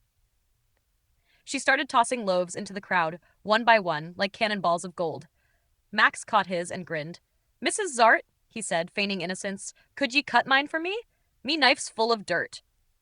"Aye," came a dozen voices at once from his crew, all holding up their bread like guilty schoolboys. Beth squinted at them, hands on her hips. "Here now. Don't ye be thinkin' I don't know what you're at. Fine, pass them back here, and I'll be using me warm knife to cut your bread." That sent another ripple of laughter through the men as they lined up obediently, handing over their loaves like children waiting for candy. "Ernie, take the ladle, son," she ordered. "Start scoopin'. 1 good scoop per bowl. None of this shallow nonsense." "Yes, ma'am," Ernie barked, doing his best impression of a soldier as he dipped the ladle into the steaming pot and began serving each man in turn. The smell of slow-cooked venison and herbs filled the air, rich and heavy. The workers stood shoulder to shoulder, blowing on their bowls, dipping bread, laughing between mouthfuls. Someone tapped the keg, and the cheerful glug, glug, glug of fresh ale followed. Sweet Beth stood proudly atop the buckboard, watching her impromptu mess hall come alive. Men warmed from the inside out, hammers forgotten for now, hearts lightened by good food and a mother's care. Out past the field, the wind carried laughter back to the ranch yard, a perfect soundtrack to the growing hum of life around the Kingsguard Ranch. Meanwhile, back in the main kitchen, Martha came out of the kitchen, rang the dinner triangle by the side door, and called in her warm, commanding voice, "Lunch!" We all piled inside like hungry recruits hearing a battle horn. The long table was overflowing with food, roast bear glistening on wooden platters, steaming stew in iron pots, loaves of crusty bread, and even a few jars of preserved fruit that must have come from her private stores. It was clear that Martha might have lost her inn, but not her heart, nor her gift for feeding souls. Her cooking smelled like home. The only difference between her and Mom was that Mom would sit with us, talk, and eat. Martha, however, hovered like a mother hawk over her flock, ladle in hand, keeping a watchful eye on every bowl. "Marks, have another bowl of stew, lad," she said, pressing one into his hands. "Joey, you can fit a few more slices of roast bear on that plate. Don't be shy. Kylie, eat your vegetables or I'll stuff them in a pie and make you eat that instead." Her laughter filled the kitchen as she moved among us, tossing the boys' hair, patting shoulders, and brushing crumbs from chins like a proud mother hen. She didn't just serve food, she served comfort, and everyone at that table felt it. The warmth was infectious. For a moment, it felt like the world outside didn't exist. No storms, no enemies, no work left undone. Just the smell of stew, the clink of spoons, and the sound of laughter echoing through the rafters. Then, with a faint hum and a flicker of blue light, something shimmered beside me. A glowing orb, Valdor's familiar signature, floated above the table. Within it, his face appeared, all sharp lines and frantic energy. "Dawn," he said, voice urgent. "We figured out what Sir KB is doing. And you're not gonna like it. Get your ass to Stormwind now." The orb flickered once and vanished. The room went silent. "Well," I said, setting down my spoon and wiping my mouth with a napkin. "I guess I'm going to Stormwind." Kylie's head snapped up. "Get cleaned up and put on a fresh uniform," I told her, my tone already slipping into command mode. "You're coming with me. Let's get you official." Kylie wiped her mouth, nearly knocked her chair over, and dashed down the hall. "I guess I've got time for a roast bear sandwich," I muttered. "Already making it, dear," Martha said from the butcher block, her hands already moving faster than thought. 2 slices of bread, a generous heap of meat, a swipe of mustard, and a quick fold of wax paper. She slid it toward me with a grin. "You spoil me, Martha," I said, taking it gratefully. "I know," she said, winking. "Now eat, before it gets cold." I finished the sandwich, washed it down with a tall glass of sweet tea, and was just setting the cup down when Kylie's voice called from down the hallway. "I'm out!" She darted past the kitchen doorway in a blur of towel and dripping hair, disappearing into the kids' room to dress. I handed my tea to Nimichi, who took it with a knowing smile. "Be careful, my love," she said softly. I kissed her on the cheek. Always. Then I was off.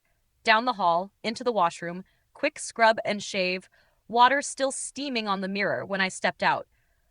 I moved fast, pulling on my fresh dress uniform, the dark blue and gold of the King's Guard, buttoning the jacket and adjusting the collar until the reflection in the glass looked ready for duty. When I came out, Kylie was pacing the hall, polished and ready in her own uniform, her long red hair braided tight, her chin high. She looked every bit the officer she was meant to be. But my eyes went straight to her collar. "Where did you get those?" I asked, pointing to the twin silver bars glinting there. She looked at me like she'd been caught sneaking candy before dinner. "They gave them to us last week, in prep for graduation," she said sheepishly. I narrowed my eyes. "Take them off and give them to Ernie. I've got a feeling the king himself will want to pin those on you." Her mouth opened to protest, but I cut her off with a grin. "You're not a lieutenant yet? Or do you want to lose your head before lunch?" She quickly popped the bars from her collar and slapped them into Ernie's hand. "For luck, Ernie?" Ernie looked like he'd just been knighted. "By the light. Thank you, Kylie." "Earn it," she said, flashing him a grin. I clapped my gloves together. "All right, we're off." Outside, the air bit with winter chill. The moose were standing near the gate, antlers tipped with frost. I reached into my pocket for the pendant, rubbed it between my fingers, and with a shimmer of light, my own mount appeared. Massive, broad-chested, and impatient. Beside me, Kylie did the same. We mounted up, fumbling for the reins. "All right," I said, tugging left, then right. The moose snorted but didn't move. I tried leaning forward, whispering, "Fly?" Nothing. Kylie bit her lip, thinking. Then she shouted, "Up!" Her moose gave a deep grunt and suddenly lifted off the ground, hooves kicking through the air as it rose 3 feet, then 5. Her laughter rang out, sharp and triumphant. She pointed to the sky. "To the clouds! And Stormwind!" Her moose leapt higher, snow swirling beneath its hooves like smoke. I gave my mount a firm pat on the neck, squared my shoulders, and said it. Quieter, deeper, and far more dignified. "Up!" The moose bellowed, lifted off, and joined her in the air. Together we climbed into the open blue, the ranch shrinking below us, The cottages, the fences, even Sarge's post fading into a scatter of color. The cold wind rushed past, filling our lungs with fire. The journey took an hour and a half. The world spread out below us in a sweep of frozen forests, mountain ridges, and curling rivers. Stormwind's great spires came into view just as the sun began its lazy descent, the golden light washing the city in a warm glow. We descended over the trade district, the moose mounts casting massive shadows across the cobblestone streets. Citizens pointed, children gasped, and even a few guards craned their necks to watch as we glided down into the royal courtyard. The moment our hooves hit the stone, the gates to the keep opened wide, two guards standing at attention, one saluting sharply. "Sergeant Zart, His Majesty is expecting you." I nodded, straightened my coat, and glanced at Kylie. "Ready, Lieutenant in waiting?" She grinned, eyes alight with purpose. "Let's make it official." And together we strode into Stormwind Keep, toward the call that would change everything. We stopped just outside the throne room, boots echoing on the marble. I took a moment to brush the snow from Kylie's shoulders, straightened her collar, tugged a few stray threads, and gave her a once-over like a proud father seeing his daughter off to her first parade. "Hold still," I said, dusting a speck from her sleeve. She rolled her eyes but smiled. "Sergeant, I'm fine." "Not until you look like you belong in the King's Guard. You're not." "I already do belong," she teased. I smirked. "Not yet, you don't. But you will." When she was perfect, uniform crisp, braid neat, boots polished, I took a breath and knocked on the towering oak doors. From within came a single commanding word that echoed through the marble halls. "Come!" The massive doors groaned open, revealing the great hall beyond, vast and echoing, lit by high stained glass windows that poured soft blue light across the floor. The banners of Stormwind hung proud from the rafters, and at the far end sat King Anduin Rain himself, his crown glinting like captured sunlight. Valdor stood just off to one side, hands clasped behind his back, impatience written all over his face. We strode the length of the hall, our footsteps swallowed by the vaulted silence. When we reached the foot of the dais, both Kylie and I bowed deeply. "There you are about," Valdor began, but the king lifted one hand, silencing him mid-sentence. "Formalities first, Valdor," the king said evenly. He turned his gaze upon us, eyes keen but kind. "Sergeant, who is this beautiful young lady wearing my uniform?" I straightened, my voice steady. "Your Majesty Anduin Rain, may I present Kylie Floggin, formerly of the Plaguelands. Now Kylie Foggin as of Airy Peak, Your Majesty." Kylie dropped into a deep bow, eyes lowered. "Your Majesty." "Please, stand, my child," the king said, motioning gently. As she rose, he studied her face and smiled. "My, she is a beauty, Sergeant," I grinned, "and smart as a whip, graceful as a cat, quiet as a whisper." I paused for effect. "And deadly as a heart attack, Your Majesty." The king chuckled softly. A dangerous combination indeed. He stepped down from his dais and extended his hand to Kylie. "I am very pleased to meet you, Miss Foggin. I know of your father, a good man, loyal, and with a fine aim if memory serves." Kylie's cheeks colored faintly as she curtsied, taking his hand briefly. "He's a fan of yours as well, Your Majesty," she said, smiling shyly. "Is he now?" The king glanced at me with playful suspicion. "And tell me, Sergeant, what brings you and your promising young recruit to my hall today?" His tone was light, but the smile tugging at the corner of his mouth told me he already knew. I bowed slightly. "Oh, nothing pressing, Your Majesty. Just introductions." Kylie's eyes went wide. She looked like a kettle about to boil over. I turned half toward the king. "However, I do recall Your Majesty mentioning, should I get her here in one piece, you might consider granting her early graduation and perhaps a posting." Anduin raised a brow, suppressing a grin. "Ah, yes, I remember something of the sort. Somewhere in the Northlands, wasn't it? Counting ice crystals, was it?" Kylie's jaw dropped. Her fists clenched, and I saw that familiar fire rising. Leaning close, I murmured, "She's going to blow, Anduin. Best let her off easy." The king laughed under his breath, waving a hand. "Very well." He straightened, voice carrying across the chamber once more. "Kylie Foggin, by authority of the crown and in recognition of valor, discipline, and exemplary service to the people of this realm, you are hereby granted early graduation from the Stormwind Royal Academy of Arms. Congratulations, Lieutenant Foggin." Her mouth opened, closed again, then opened once more in stunned disbelief. "Now," the king continued, smiling warmly, Please, follow me to my office for your orders. He turned toward the side corridor, his robes sweeping behind him. You too, Sergeant. I caught Kylie's dazed look and leaned close with a grin. You heard the man, Lieutenant. On your feet. Together, we followed the king down the long corridor, the heavy doors to his private office swinging open before us. The scent of parchment, wax, and steel filled the air. Sunlight streamed through tall windows onto polished wood and maps pinned across every wall. And there, on the desk, lay a small velvet box, open and waiting. Inside gleamed a single pair of silver lieutenant's bars. The king's private office was smaller than the throne room, but somehow far more impressive. It felt alive, the kind of place where history wasn't just written, it was decided. Maps covered nearly every wall, layered and marked with colored pins and inked lines of strategy. The scent of parchment, steel, and candle wax filled the air. Sunlight streamed through tall arched windows, painting golden bars across the floor.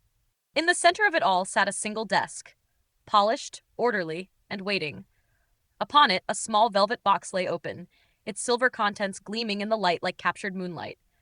King Anduin Rain moved behind the desk, his tone lighter now that the formalities were done. You'll forgive the smaller space, Sergeant. The throne room is for ceremony. This is where things actually get done. He looked to Kylie then, and the warmth in his eyes softened further. Come here, my dear. Kylie stepped forward, her boots clicking sharply against the marble floor. Her back was straight, chin lifted, but her hands betrayed her nerves, just slightly clasped behind her back, knuckles pale. The king opened the box and lifted the twin silver bars between his fingers. You know, he said, glancing toward her with a small, proud smile, these aren't just marks of rank. They carry the weight of every life that follows your orders, and every promise you keep to those who serve beside you.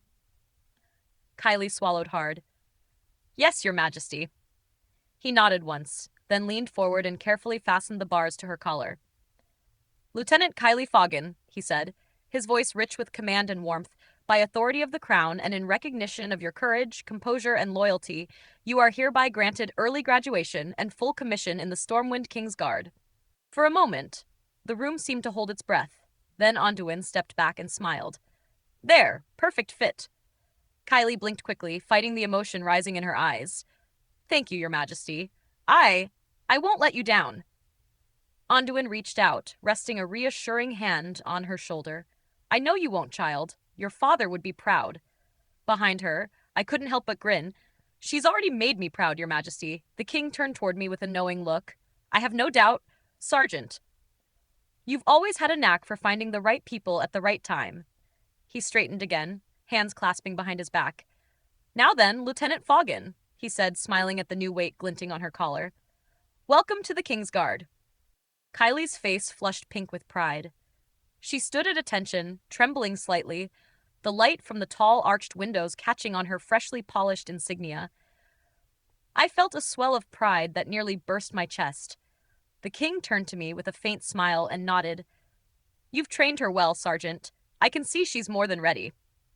Before I could answer, Valdor shifted near the corner of the office, arms folded, jaw tight. He was nearly vibrating with impatience, and the king gave a faint chuckle. All right, Valdor, the king said, gesturing toward him with a knowing smirk. Speak before you explode. Valdor exhaled like a forge bellows, stepped forward, and bowed curtly. Thank you, Your Majesty. His sharp eyes flicked from the king to me, then to Kylie. Sergeant Zart, Lieutenant Foggin, there's no easy way to say this, so I'll come straight to it. Hammerlock and I have confirmed our suspicions about Sir Kaby. The room fell silent. Even the soft crackle from the hearth seemed to fade. Valdor began to pace slowly across the carpet, the echo of his boots muffled but steady. We believe Sir Kaby's goal isn't simply power or revenge. He's searching for realms, reflections of our own world that exist at different points in time. Each realm sits just before a pivotal event in history, the kind that decides the fate of nations. Kylie's brows furrowed. Different points in time, you mean? Exactly, Valdor interrupted. Fragments of our history existing simultaneously. Sir Kaby has found a way to cross between them, to alter them. Just enough to erase the Alliance's victories and twist each outcome to favor the Horde. If he succeeds, our very existence could be undone. The king's hands tightened together behind his back. And where will he strike first? Valdor drew a long breath.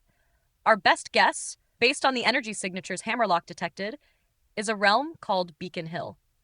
Their timeline is months before the age of the Burning Crusade here, the moment when the Great Dark Portal first reopened. If Sir KB tampers there, he could erase the Alliance before it ever stands united. A cold shiver ran through me. The thought of the Alliance, of everything we'd built, every brother in arms who'd ever fallen, simply erased as if it had never been, made my skin crawl. Valdor turned back toward me. His expression softened just slightly. Sergeant, the king and I are entrusting you with something rare. From within his cloak, he withdrew a small object, an hourglass no larger than my hand, suspended in a cradle of etched silver and glowing faintly blue. The sands within shimmered like starlight. This, he said, holding it out reverently, is a chronoglass, one of Hammerlock's temporal instruments. It's attuned to the balance of the timelines. When it glows blue, all is stable. But when it turns over and glows red, it means something has gone wrong in one of the realms. He pressed it into my hand. The glass pulsed faintly like a living heart. When that happens, Sergeant, it'll be up to you and your team to enter the breach and set things right, without changing what must remain. I looked up, meeting the king's gaze. His eyes were steady, resolute. This is not just another mission, Sergeant. This is the protection of time itself. You may have to let history's tragedies stand to save the world entire. Kylie swallowed hard, glancing between us. I slipped the hourglass into my belt pouch and nodded. Understood, Your Majesty. Valdor stepped back and gave a short, formal bow. Then may the sands of time favor your hand, Sergeant. Hours later, the chill wind of dusk swept across the palace courtyard as Kylie and I mounted our flying moose. The chronoglass pulsed faintly in my hand before I slipped it into my saddle pouch. Its soft blue light glowed through the leather like a calm sea before a storm. Ready, Lieutenant? I called over the rising wind. Kylie grinned, eyes fierce and bright. Always, sir. We kicked off, great antlers cutting through the twilight, hooves catching the last gold of sunset as we rose high above Stormwind. The city's towers fell away beneath us, glowing like embers in the night, and soon only the open sky stretched ahead. The king's words echoed in my head as we turned toward the distant ridges of the Kingsguard Ranch. Protect the timelines, Sergeant. Protect our future. We rode on into the darkening clouds, the chronoglass glowing softly between us, and far below unseen, the sands within began to shimmer, then slowly, almost imperceptibly, turn red. Chapter 10. Nimishi's Surprise. The ride home from Stormwind was one of those rare, perfect evenings. The air was cool and clear, the stars just starting to wink alive above us. My moose, Ironhoof, trotted steadily beside Kylie's mount, the wind sweeping through our fur-trimmed cloaks as the golden lights of the city faded behind. Below, the rivers and fields of Elwyn stretched out like silver ribbons. Kylie was still glowing, figuratively and literally, from her new rank pins. Every time she turned her head, the moonlight caught them and sent a little flare across the air between us. You think they look good? She called over the wind. They look better than mine ever did, I shouted back. Just don't polish them so bright, you blind the poor recruits. She laughed, proud as a peacock, and spurred her mount forward. The familiar outline of the Kingsguard Ranch came into view. The corrals, the stables, the main house with its warm windows gleaming like home itself. It felt good to see it again. Real good. The moment we arrived, Kylie leapt down, straightened her uniform, and said, I'm going inside to show everyone. Tell them to send Lepro out here, I called after her. We've got work to do. A few minutes later, the big double doors opened, and Lepro trudged out, wiping his hands on a greasy rag, looking half asleep and half curious. What's got you barking orders this late, Sarge? I gestured toward the Mist Rider, its faint blue glow still visible from the hangar. That hourglass Valdor gave me. It's called a chronoglass. If it ever turns over and glows red, it means something's gone wrong in another realm. Lepro's eyebrows rose. Other realms, huh? Sounds like we're getting fancy. You could say that, I grinned. I want it installed in the Mist Rider, mounted in the helm where it can be seen from any angle, and I want it protected. If anything happens to this, it could mean the end of, well, everything. He scratched at his chin, eyes squinting in thought. All right, give me 20 minutes. Those 20 minutes turned into 30, mostly because the two of us argued the whole way through about placement, vibration resistance, and whether magic or mechanics would do the better job of keeping it steady. Finally, Lepro threw up his hands. Fine. You want indestructible? We'll make it indestructible. He disappeared into the ship and came back with a grin and a handful of glowing crystals. Magnetic force field. Just at the front of the helm, high enough to see it easy, and the glass will float inside it. No mounts, no frame. Nothing touches it. It'll just hang there, safe and sound. I had to admit, when he activated it, it looked perfect. The hourglass hovered freely within a shimmering blue field, spinning ever so slightly as if breathing on its own. I clapped Lepro on the shoulder. That'll do, old friend. That'll do fine. We headed back toward the house, and as soon as we stepped through the door, I knew something was off. Everyone was gathered around the long table, half pretending to talk, half whispering behind mugs and hands. Every time I looked their way, someone suddenly found their drink fascinating. And there was Nimishi, standing by the oven, looking too innocent for her own good. Dawn, she said sweetly, brushing a stray lock of hair from her face, would you please look at the oven? There seems to be something wrong. Now, I know my wife well enough to know when she's up to something, but I was tired, hungry, and a little distracted by the events of the day. So I played along. All right, I sighed, heading over. But if this is another one of your experiments with dwarf bread, I'm not fixing another oven door. A few chuckles escaped from the table. Nimishi folded her arms, lips twitching at the corners. Just have a look. I opened the oven and blinked. There was nothing inside but a single lonely bun sitting right in the middle of the rack. No pan, no pot, no tray. Just a bun, I frowned. Well, there's your problem. It's cold. Add wood. The table snickered. Nimishi arched an eyebrow. No, Dawn. Look in the oven. I am looking, I said, dead serious. It's cold and there's no wood. Add wood, add fire. Oven gets hot. Problem solved. Dawn, she said slowly, her smile growing wider. What's in the oven? I said flatly. She tilted her head. Now say it all together. I blinked. There's a bun in the oven? The table broke into muffled giggles. My father slapped me on the back so hard my teeth clicked. Didn't think my handiwork would be used so soon, boy. I poured myself an ale, muttering, still cold though. Needs fire. No, you idiot. Nimishi burst out, hands on her hips now, though her laughter was bubbling through the words. What was in the oven? A bun. And what does that mean? I stared, completely lost. Then it hit me. My mouth dropped open. There's a bun in the oven. The table exploded. Cheers, laughter, mugs pounding wood. My mother actually cried into her napkin. I turned to Nimishi, who was smiling so hard her eyes shone. We're going to have a baby? She nodded. And that was it. My mug went flying into the air, ale splashing the rafters as I grabbed her and kissed her. The room erupted again, laughter and applause filling the kitchen. For a long moment, it was just us, her arms around my neck, her head against my chest, the warmth of the fire finally lit, and the smell of home. But then, through the window, past the glow of the lamplight, I saw it. A sudden, pulsing flash from the hangar. The mist rider shuddered to life, its silver hull gleaming against the night. The hourglass inside burned red. The laughter around me froze in my ears. Nimishi looked up, her hand still on my chest. Dawn? What is that? My heart sank as the red light spread across the yard like dawn in reverse. It means, I said quietly, our work's already begun. The glow deepened to crimson, painting the snow outside in bloodlight.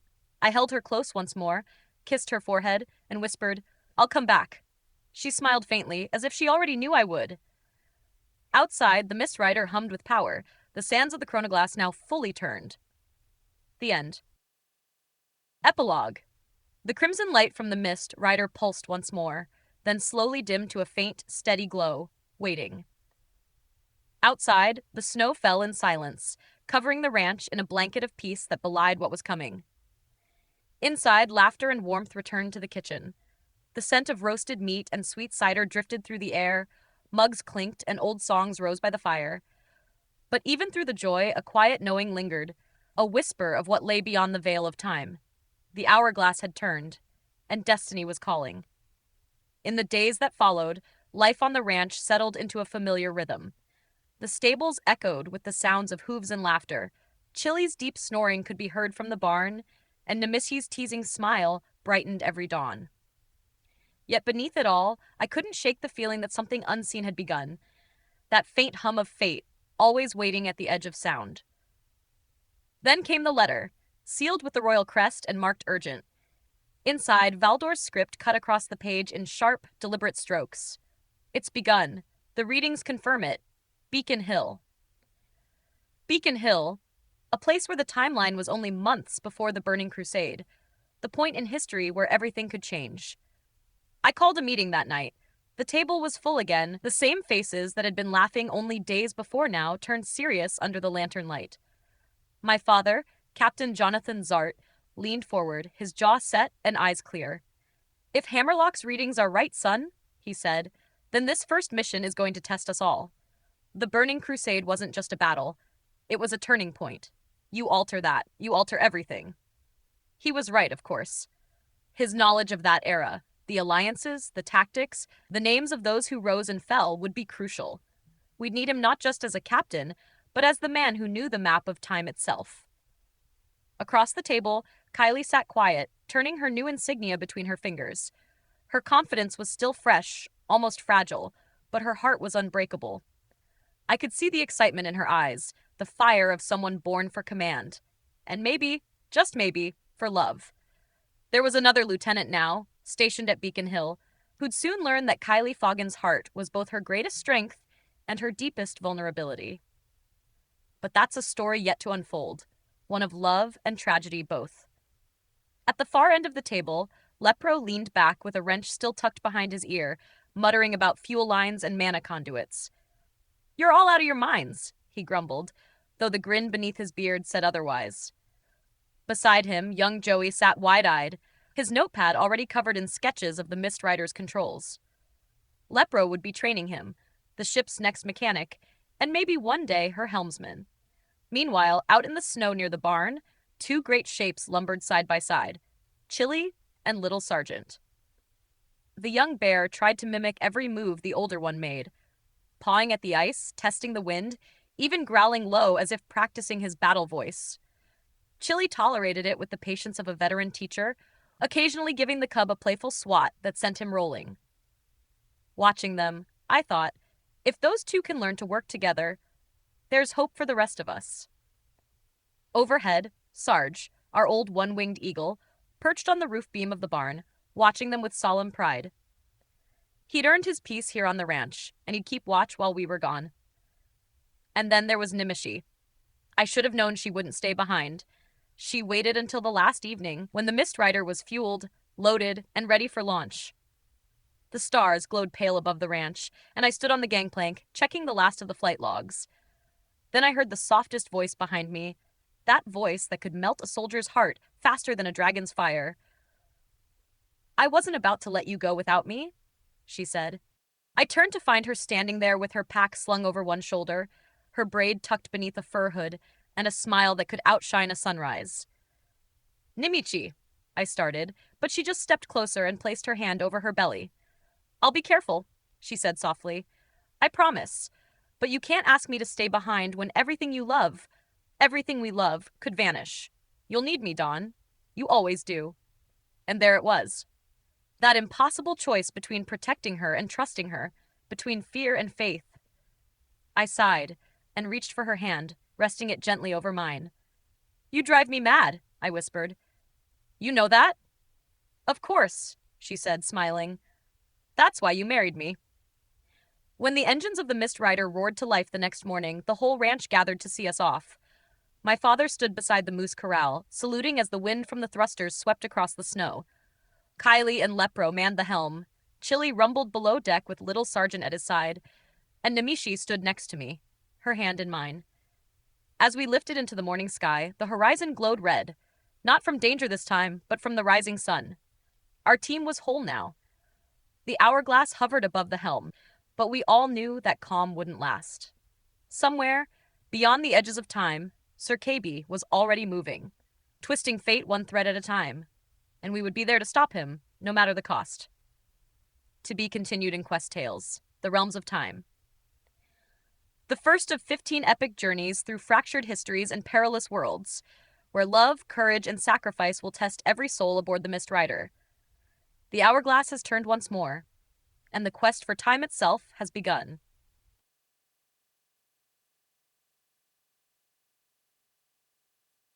Special thanks to my family for their patience, their laughter, and their love that never wavered, even when I vanished into my writing cave for just 5 more minutes.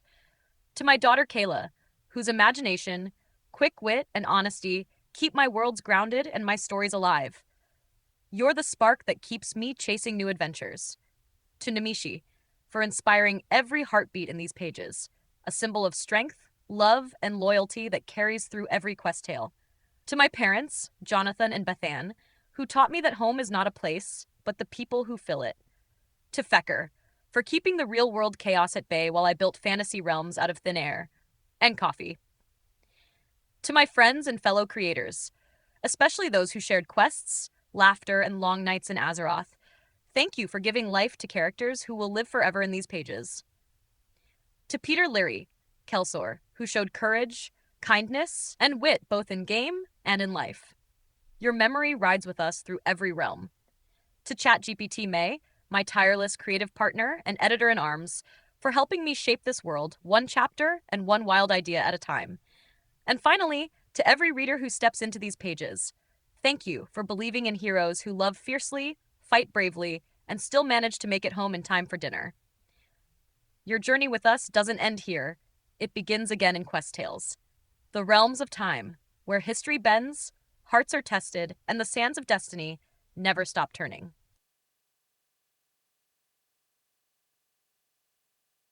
In loving memory, Kelsor, the Merchant of Secrets. In the Quest Tales series, Kelsor is the mysterious night elf trader who always seems to appear just when he's needed most. Wagon creaking into view, eyes sparkling with mischief, and a knowing smile that says he's already 2 steps ahead of you. Whatever you seek, Kelsor already has it, whether you realize you need it or not. Intuitive, flamboyant, and unforgettably witty, he's a merchant of both goods and gossip, always ready to trade a scandalous story for a secret of your own. He drifts in and out of every book I'll ever write, sometimes as a whisper in the woods, sometimes as a flash of silver hair and crimson streak under moonlight, but always as that familiar spark of laughter in the dark. In real life, Kelsor was inspired by my dear friend Peter Leary, a brilliant soul who knew World of Warcraft inside and out. In our guild, rumors swirled that he might have been a Blizzard monitor, though none of us could ever prove it. What we did know was that Peter, much like Kelsor, always had what you needed before you even asked for it. And he'd tell you why you needed it too. Flamboyant, feminine, funny, and openly gay at a time when courage like that was rare, Peter's bravery shone through laughter, kindness, and spirit. He passed on December 21st, 2009, due to complications from AIDS, but his warmth, wit, and heart will live forever in the pages of Quest Tales and in the memories of all who knew him. Goodbye, darling. Don't get eaten by your bear. I'd hate to have to bury bear shit in your grave. Dedicated to the memory of Peter Kelsor Leary.